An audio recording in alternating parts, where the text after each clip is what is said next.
거침없이 하이킥 오늘도 장장 콤비 모셨습니다. 장성철 공론센터 소장 어서 오십시오. 네, 안녕하세요. 장윤선 정치전문기자 어서 오십시오. 네, 안녕하십니까. 자, 역시 또 뭐 그 얘기부터 좀 여쭤봐야겠습니다. 한덕수생 장 소장님은 그 저번에 그 전망은 계속 유지하십니까? 동일하게? 제가 저번에 장 소장님이 전망을 제가 기억하는 바에 따르면 네. 출마 결심은 이미 했지만 맞습니다. 현실이 주저앉힐 것이다. 네. 전망은 그대로 유지하십니까? 네, 네. 아, 그래요? 출마 오늘도 뭐 좀 달라지지 않았습니까 상황이? 뭐냐면 제가 더 강해졌습니다. 주저앉을 가능성이요? 아니요. 나올 가능성이. 출마할 가능성. 그래서요. 권력 의지가 더 강해졌어요. 장 소장님 그 전망하신 거랑 반대로 주저앉을 가능성보다 나올 가능성이 더 많아지지 않았느냐? 그러니까 현재수 다 그렇게 보여지고요. 예. 저도 제 전망이 틀릴 것 같은데 그래요? 저는 예. 당위성에 집중을 하고 싶어요. 전망이 아니고요. 아니 어떻게 지금 대선을 관리해야 돼. 예. 고난대행이. 그리고 파면당한 윤석열 정권의 2인자였던 사람이 어떻게 대통령 나올 수가 있느냐. 예. 그거는 도의적으로. 근데 저는 장 소장님 않다. 말씀에 약간은 동의할 수 없는 게요. 네.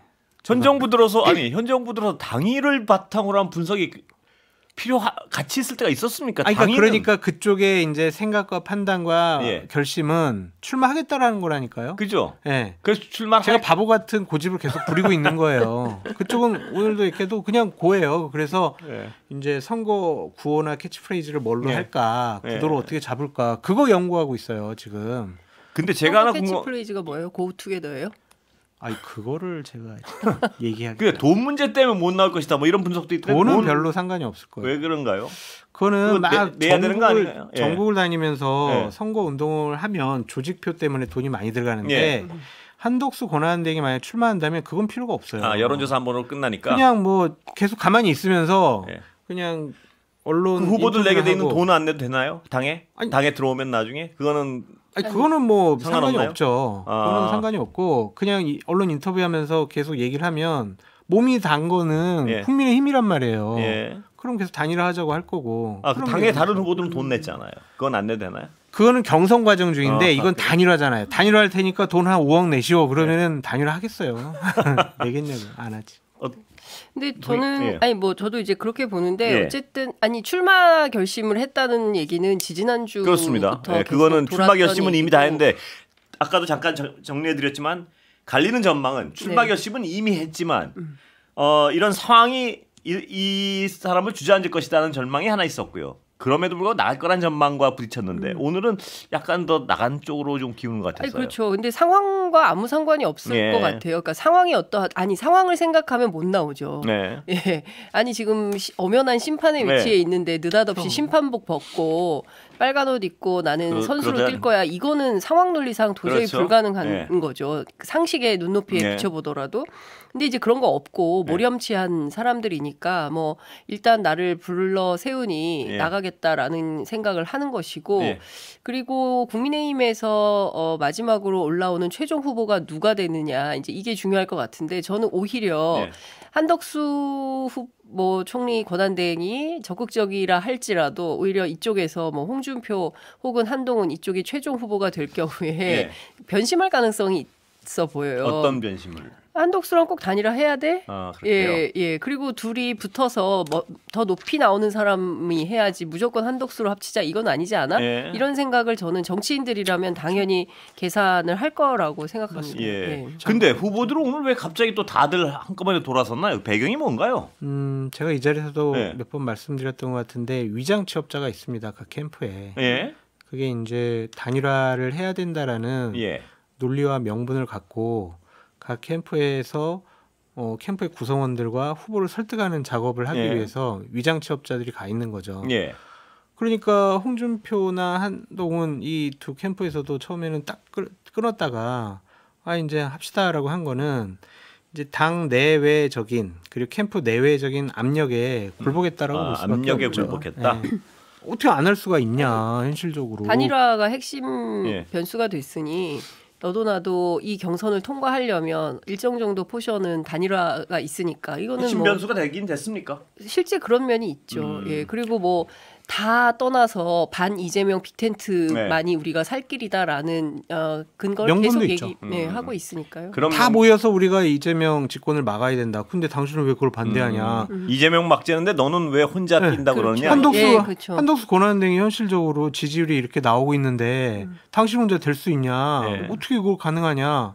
그러니까 이제 거기에 설득당하고 압력 가해지니까. 근데 저는 핵심은 그러면 한덕수가 과연 압도적 지지율을 받고 있느냐예요. 그래서 그렇습니다. 그게 궁금합니다. 지난주도 그렇고 실제로 그러니까 세 명이 한덕수 그리고 홍준표, 김문수가 똑같은 동률로 지난주에 조사되지 않았습니까? 근데 이번 주에도 비슷하다. 그러니까 압도적으로 한덕수가 우위를 점유하고 있다고 한다면 다른 후보들이 주저앉을 뭐 이유가 돼요. 그런데 그게 아니라 비등비등하다. 이러면은 포기하겠습니까? 저는 안 한다고 봅니다.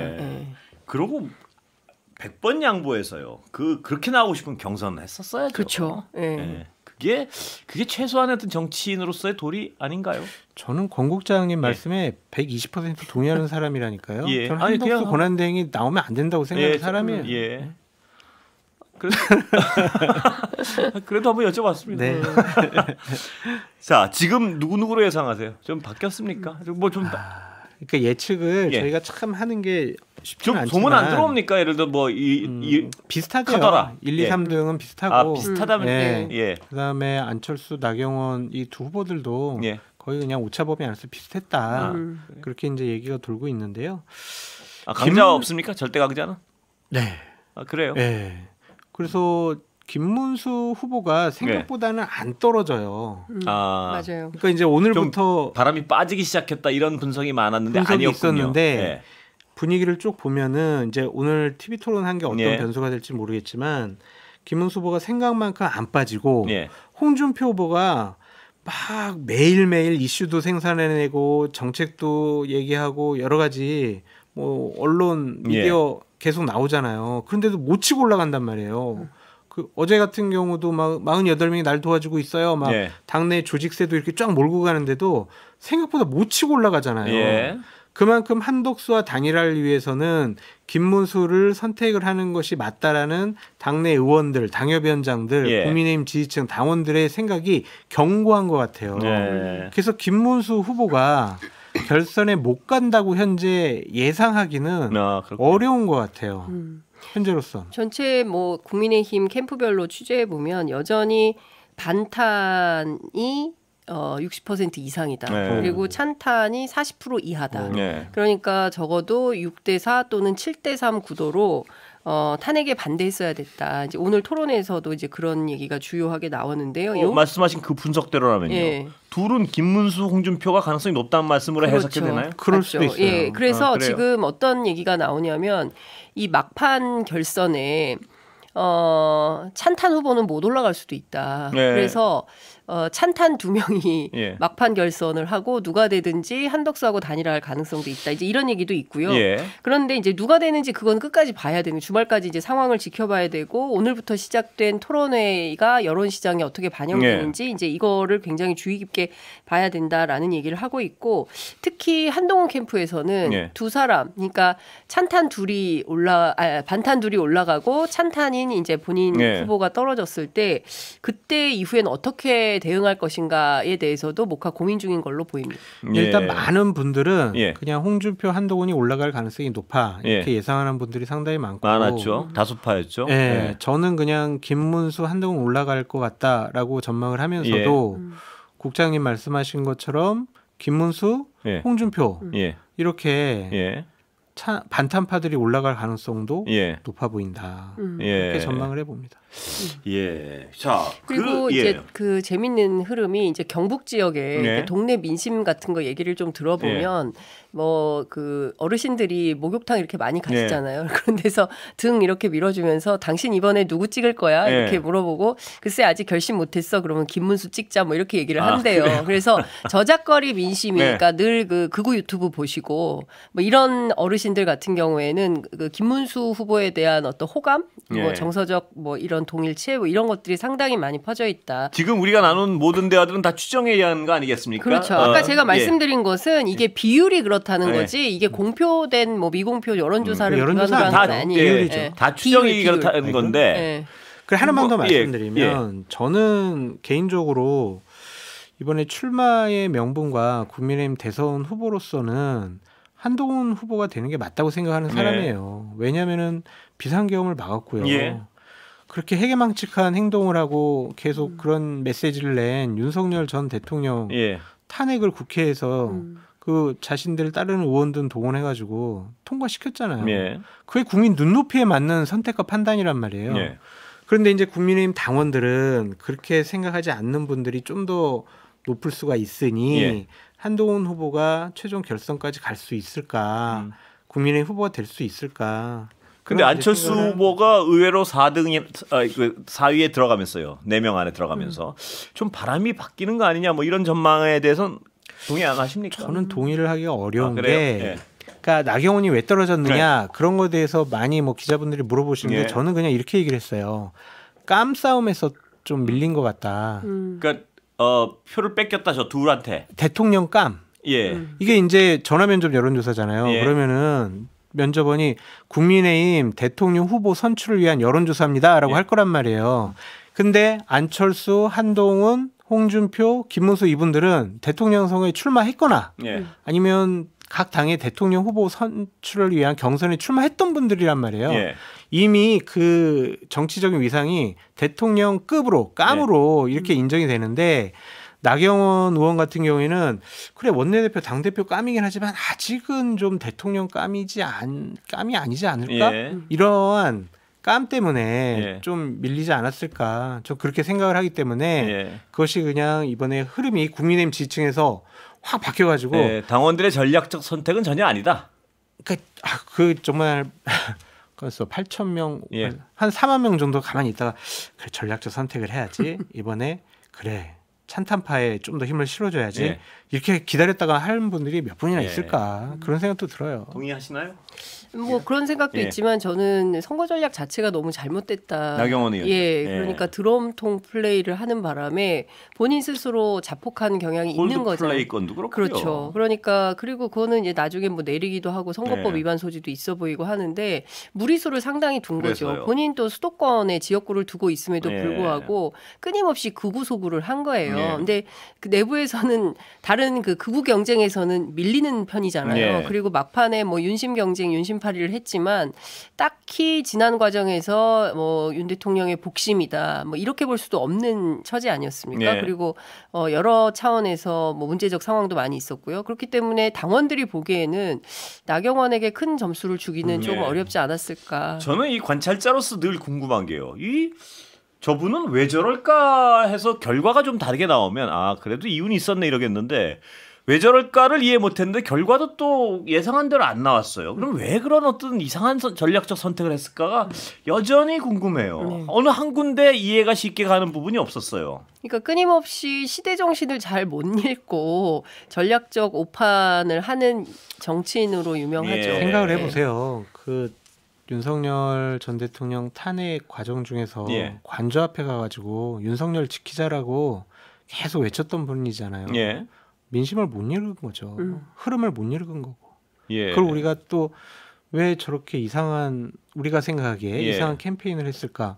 거기에 답이 있다고 보여져요. 근데 그렇게 어떤 열심히 했으면 극우 진영의 표는 좀 가져와야 될 거 아닙니까? 그런데 이제 그게 영역이 있잖아요. 영역이 요만큼 있는데 절대 강자가 김문수, 홍준표라는 강자들이 있단 말이에요. 거기에서 글로 다 쏠렸을 수 있는. 그러니까 자기가 썩 잘하지도 못하는 분야에 뛰어들어가가지고 인심도 있고 원조가 아닌 거예요. 원조. 짝퉁 쪽에 뛰어들어가지고. 짝퉁까지 하기엔 좀 그러면 명예훼손 소지가 있을 것 같아요. 그렇긴 한데 비유적 표현으로. 그러니까 뭐 그분이 짝퉁이라는 게 아니고 분야의 짝퉁.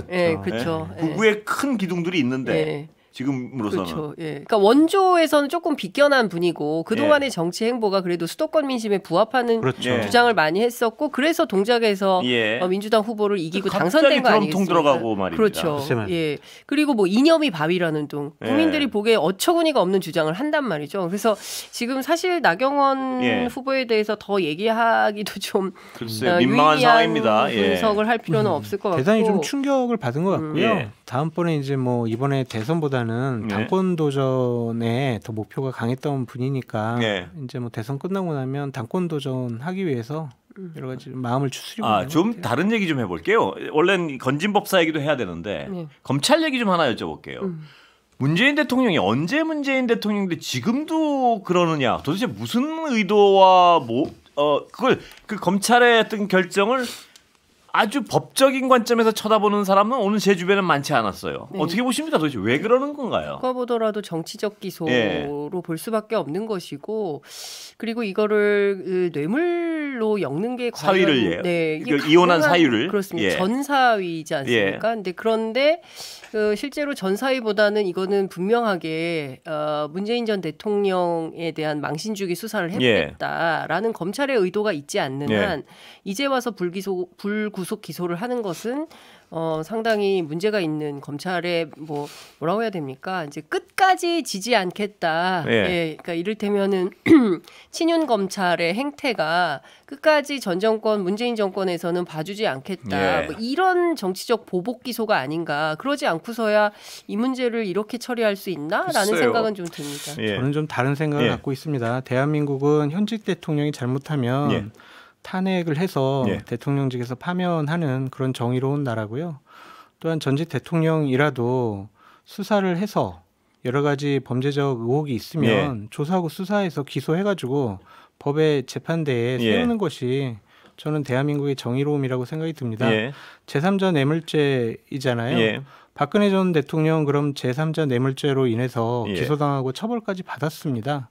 그럼 문재인 대통령은 그런 의혹이 있더라도 검찰은 전직 대통령이니까 이것은 정치 보복이니까 그래 우리 하지 말아야지 그래야 됩니까? 근데 물론입니다. 제가 있으면 똑같이 해야죠. 그러나 지금 의문을 제기하는 사람들은 그거 아니겠습니까? 왜 여태 뭘 하다가 그렇다면 그것도 지금은 이제 파면된 윤석열 씨를 제외하면 전전인데요. 전전까지 올라가서 지금 시점에서 그 몇 년 전 사건을 가지고 이 왜란 질문을 하는 게 오히려 좀 당연하고 자연스럽지 않겠습니까? 이제서야 뭐 수사가 마무리됐으니까 한 것이 아닌가 그렇게 좀 생각이 들고요. 너무 순수하게 해석하시는 거 아닌가요? 죄송해요. 그러니까 저는 법에 대해서는 이중잣대 하면 안 된다는 좀 생각이 들어요. 그러니까 전직 대통령이라고 또 시간이 많이 지났다고 범죄 혐의가 있는데 그냥 묻어요? 장소님 말씀이 굉장히 중요한 말씀인데 법에 있어서는 이중잣대가 안 된다는 어떤 그 얘기를 똑같이 그래서 법을 집행할 때도 이중잣대로 집행을 하면 안 된다는 거. 우리가 윤석열 정권 때 계속 검찰을 비판했던 거는 왜 대통령 부인인 김건희에 대해서는 제대로 수사도 못하고 기소도 못하느냐. 너희들 왜 굴욕적인 조사를 하느냐. 폰까지 뺏기면서 그러느냐. 그러면서 검찰의 이중적인 자신들의 수사권, 조사권에 대해서 우리가 비판을 했잖아요. 그렇습니다. 그럼 전직 대통령도 마찬가지죠. 근데 여러 가지 오늘 공소장을 보면은 대단히 의혹이 많아요. 그럼 그걸 그냥 덮어요? 이거죠. 근데 이제 이런 거예요. 그러니까 문재인 전 대통령이 대통령의 직위를 가지고 청와대에 있는 민정수석실 산하의 특별감찰반을 동원해서 전 사위에게 특혜를 준 혐의를 가지고 조사를 한 거다라는데 저는 그 부분에 대해서 구체적으로 누가 어떤 역할을 했는지에 대해서는 내용은 안 나오거든요. 근데 잘 모르겠습니다. 뭐 장 소장님 어떤 걸 가지고 물론 당연히 전직 대통령이라 할지라도 특별하게 잘못이 있으면 당연히 그 기소해서 재판 받고 죄가 있으면 당연히 이제 그 벌을 받는 건 너무 당연한 건데 실제 이게 그러한 행위에 해당하는 거냐 제3자 뇌물에 해당하는 것이냐 이스타젯 항공에 취직을 해서 일을 하고 그래서 월급을 받은 그리고 그 전에 사위에게 급여를 제공한 이거 자체를 제3자 뇌물로 범직한 거냐 이것에 대해서 물론 이제 재판 과정에서 따지겠지만 결국에 지금 친윤 검찰이 하려고 하는 것은 전직 대통령 문재인 대통령을 검찰 포토라인에 세워서 망신주기 하려고 하는 거 아니냐는 겁니다.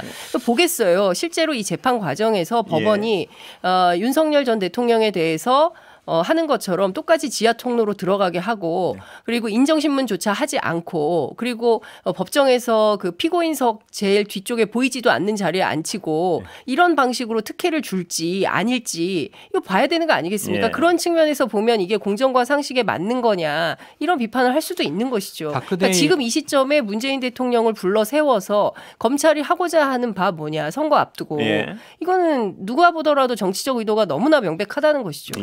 시점은 문제가 아닌 것 같고요. 대통령의 포괄적 권한 행사로 정치적, 경제적 혜택을 기대했다. 네. 이걸 갖고 박근혜, 이명박을 기소했고 처벌했단 말이에요. 예. 이상직 전 의원 같은 경우에는 공직선거법 위반 혐의로 수사받던 2020년 1월에 면직 신청이 받아들여져 가지고요. 21대 국회의원 출마해서 당선됐고요. 이스타항공이 2018년도 3월 평양 방문에 예술단 전세기를 띄웠는데 국회에 사전 동의를 받아야 되는데 동의 없이 정부 지원을 받았단 말이에요. 예. 문재인 대통령 전 사위 같은 경우는요. 항공 관련 분야 문외한이에요. 예. 그리고 타이 이스타젯 같은 경우에는요. 타이 정부로부터 항공 운항 권한을 면허권을 받지 못했어요. 거기에 임원을 배치할 이유도 없고 그 항공 분야의 문외한을 거기다가 취직해가지고 거기 책임자로 하는 게 맞냐고요. 이 수사가 굉장히 어려운 수사인가요? 장사님 보시기에? 아니라고 보여져요. 굉장히 심플한 수사죠. 근데 문재인 전 대통령이 협조를 안 했잖아요. 계속 소환 조사라든지 서면 조사를 요구를 했는데 안 하잖아요. 윤건영 의원이 오늘 뭐 나와서 뭐 우리가 계속 지금 뭐 대통령 기록물도 찾아보면서 여러 가지 지금 서면 답변 준비하고 있는데 왜 지금 갑자기 이렇게 기습 기소하냐 이런 식으로 얘기하는데 그러면 검찰이 모든 피고인들의 피의자들의 그 편의를 다 봐주면서 기소합니까? 그러니까 저는 이래요. 그러니까 정치적으로 의도가 있는 기소일 수가 있고 왜 이 시점에 하느냐. 뭐 여러 가지 뭐 또 정치적으로 문제 있는 걸 지적하기 위해서 한다. 그렇게 정치적인 의도에 대해서는 비판할 수 있지만 의혹이 있고 아니, 문제가 있으면 수사하고 기소해야지. 그거를 한다고 뭐라고 하시는 게 말이 되냐. 아니 저는 검찰이 지금 직접적으로 적극적으로 해야 될 수사는 내란 수사예요. 맞다니까요. 내란 맞아요. 수사는 1도 진도가 안 나가고 있지 않습니까? 그리고 심우정 총장이 모든 길목을 막고 있는 거잖아요. 심지어 김성훈 경호차장 구속영장마저도 그리고 뭐 즉시항고 포기함으로 인해서 아직 포기서도 안 냈다는 얘기가 있는데 그러면서 내란 수계를 풀어준 거 아닙니까? 그런데 맞아요. 이 중요한 수사를 해야 되는 순간에 다른 게 아니라 문재인 전 대통령에 대한 수사를 한다. 그것도 선거 40일 앞두고 누가 보더라도 정치적 목적이 분명하려면 이렇게 중요한 수사였으면 작년에 했어야죠. 그게 뭐 윤건영 의원 말대로 문재인 전 대통령이 뭐 수사에 협조하지 않는다. 그럼 뭐 무슨 소환하겠다. 뭐 무슨 여러 가지 조치를 취할 수 있는 거잖아요. 그런 걸 안 해놓고 이제 와서 지금 하는 거 누가 보더라도 정치적 의도가 명백해 보이는 거죠. 김건희와 관련된 수사에서도 계속 문제점 지적했던 게 왜 소환 조사하지 않느냐. 왜 서면 조사조차도 안 하느냐. 막 그런 거잖아요. 문재인 전 대통령 서면 소환 조사 요구를 계속했는데 응하지 않았잖아요. 그럼 그 부분은 잘 된 거예요? 해명하셔야 되잖아요. 왜 이건 해명을 안 해요? 아니 서면 조사랑 소환 조사는 아직 요구가 없는 걸로 알고 있어요. 지난달 28일 날 서면 조사, 소환 조사 다 요구를 했다라는 거잖아요. 근데 지금까지 답이 없다라는 거잖아요. 그러니까 이 국민들이 의문을 가지고 있는 하나의 부분은 이런 게 있는 것 같습니다. 아까 장소영 죄가 있으면 당연히 수사를 해야죠. 그런데 이 현 정부도 검찰이 한 여러 가지 수사에 그 어떤 동일한 잣대가 적용되느냐에 보면 국민들은 전혀 신뢰를 할 수가 없는 거예요. 그러니까 어떤 그 점은 동의를 해요. 그러다 보니까 이 수사 자체도 역시 또 뜬금없기도 하고 시점이. 그러니까 검찰이 근원적 신뢰를 잃었다는 부분 때문에 의문을 제기하는 거지 국민들은. 부장님 말씀도 맞는 적어도 문재인 대통령을 왜 수사해 이렇게 문제를 제기하는 것이 아니고 근원적 신뢰를 잃다 보니까 그래 시점도 이상하고 다 이상한데 또 그리고 이거는 된 거 아니겠습니까? 전주지검에서 한 거니까 뭐 내란죄 수사라든지 이런 거는 좀 별도로 봐야 될 것 같고요. 어쨌든 아무리 현직 권력자, 전직 권력자라도 뭐 혐의가 있으면 조사하고 기소하고 법정대 뭐 당연하다니까요. 그건 당연히 해야 되는데 근데 지금 이 시점에 왜 다른 일 다 열일 제치고 문재인 전 대통령에 대해서 수사를 하느냐. 그리고 이게 이슈가 된 게 어제 오늘 일이 아니에요. 수사하지 말아요? 굉장히 기소하지 말아요? 아니 필요하면 해야죠. 필요하면 해야 되는데. 근데 왜 이 시점에 하냐고 계속 말씀하시잖아요. 아니 시점은 중요하죠. 그러니까 검찰이 수사를 하는 시점은 굉장히 중요한 겁니다. 왜 그러세요? 정치권 잘 아시는 분이. 아니 두 논리가 다 나왔는데 뭐 이거는 뭐 청취자분들에게 그럼 하염없이 기다려요? 지난달 28일 날 소환조사, 서면조사 요구했는데 응하지 않아요. 그럼 하염없이 기다려요? 그럼 대선 끝날 때까지 그럼 계속 기다려야 안 해요? 김건희 여사는 왜 이렇게 하염없이 기다려줍니까? 그 부분 충분히 저는 장 기자님보다 훨씬 더 비판 많이 했던 사람이에요.